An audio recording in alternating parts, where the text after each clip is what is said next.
So welcome to 2026. Yesterday, the US attacked Venezuela and took custody of its president Maduro and his wife.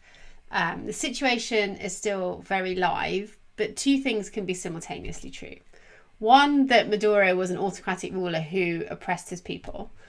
And second, that the US acted outside of international law and without congressional authority to basically effect regime change. Now, to my mind, there's no doubt that this is a dangerous escalation in how America under Trump is projecting its power across the world. But that's not what I'm going to talk about today.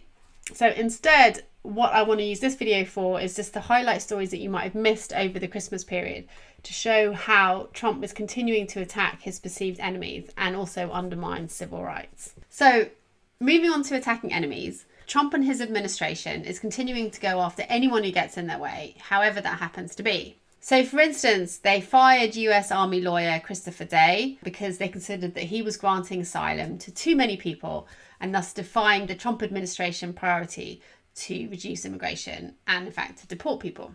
And then they are Letitia James and James Comey. So Letitia James, the New York Attorney General, had prosecuted Trump in New York a few years ago. And James Comey was leading the FBI during its investigation into Russia's interference in the 2016 presidential election. And a few months ago, at the urging of Trump, the Department of Justice prosecuted both Letitia James and James Comey on pretty spurious charges. And then recently, both cases were just thrown out by the judge. And then in December, shortly before Christmas, the Department of Justice basically doubled down and said it was going to appeal those dismissals. And this is after they had previously tried and failed to add a third felony charge against Letitia James. And then a few days later, so just after Christmas, Trump then again threatened the Federal Reserve Chair, Jerome Powell, and basically threatened to have him sued for gross incompetence over renovations to the central bank's headquarters, which is a theme again that he's returned to over and over again this year. So the media also got attacked. So Trump, in a midnight social media rant, called the New York Times the true enemy of the people and said that they were a security threat that must be stopped. A day later, Trump moved on to the broadcast media and attacked CBS and its liberal chat show host, Stephen Colbert. So Trump wrote on social media that CBS should put Colbert to sleep, called him a pathetic train wreck, and then went on to attack ABC and NBC as well and threaten their broadcast licenses if they negatively covered the president. Finally, his favourite targets, Democrats. On Christmas Day, Trump did a Christmas message, and in that Christmas message, he labelled Democrats as radical left scum. A day later, Trump called for the release of all Epstein materials that named Democrats. So he wrote on social media that it was Democrats who'd worked with Jeffrey Epstein and then demanded that the Department of Justice release all of their names, embarrass them, and get back to helping our country. And a day after that, on social media, he falsely accused Democrats of wanting to take away our fossil fuels so millions would freeze and starve, and also called people who vote for Democrats dumb and suicidal. So I'm just going to end on civil rights, and here are basically 4 ways that the US administration has undermined civil rights over the last couple of weeks that go from human trafficking to free speech to healthcare to labour laws. So firstly, the US Department of Justice has halted funding for human trafficking survivors. So since October, more than 100 organisations that support victims of human trafficking have lost their funding, and that's to the tune of almost $90 million.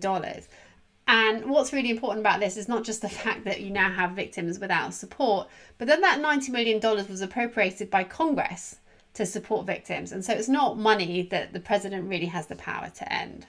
And then we have the Department of Homeland Security, which is saying that recording or following law enforcement sure sounds like an obstruction of justice. And they specifically cited people recording immigration raids by ICE as an example. And the reason that's really worrying is that over the years, federal circuit courts have repeatedly ruled that recording or following law enforcement is protected under the Constitution. It is a core First Amendment freedom of speech right. So moving on to health, the US Department of Veterans Affairs, or the VA, provide healthcare for anyone who's served in the military in the US. And then just before Christmas, the Department of Justice basically banned the VA from providing abortions for veterans. And that includes cases of rape or incest. So that is a significant setback for women's health.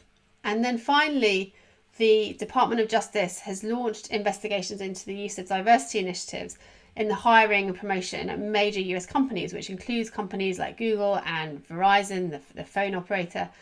And they did this by using a really novel interpretation of fraud law. And it's just another way in which the administration is trying to affect how private companies go about their business in a way that promotes its anti-diversity agenda.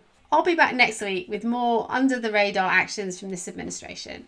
And in the meantime, if you enjoyed this video or you're interested in the next one, then please, like or comment or subscribe to this channel. So hopefully see you next week.